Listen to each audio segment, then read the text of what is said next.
Morning, Granny. Good morning, Granny. How are you? Mamkase vazukuru wangu. What do you mean by that, Granny? Molly, can you help your brother? Mamkase means good morning, Terry. We were taught that by grandmother yesterday. Yes, now I remember. And you said, when someone says Mamukase, we reply with Tamuka hedu mamuka awo. Exactly, meaning I am okay, I slept well. We're here for the tales, Granny. You made a pinky promise yesterday. And Terry, what are tales in Shona? They are called ngano. Well done. So now I want to tell you about Tsuronagun. Yes, our favorite. Pai vapo. Zefunde. Kona isekuru vangu gudo muchiti makarara nguva dzino. Ko ndingaiteiko zvangu neicho chando chiri kwechi? Sekuru munozonyanyawo kuteta chando imi. Kwewe kuya mangwanani ano kwakanaka here? Chashata chii kuti sekuru vashanyire muzukuru wavo naisekuru.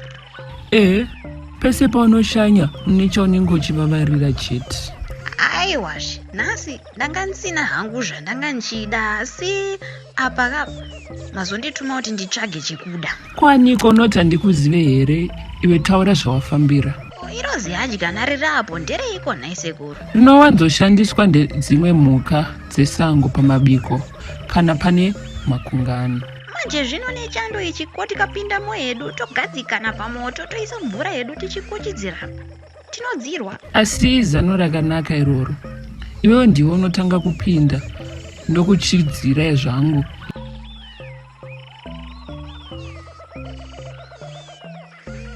Ndozopinda.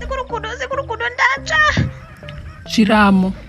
Sekuru ndatsvaka nechikuduburai. Ndati chiramo ewe uchinyanya kusarinya.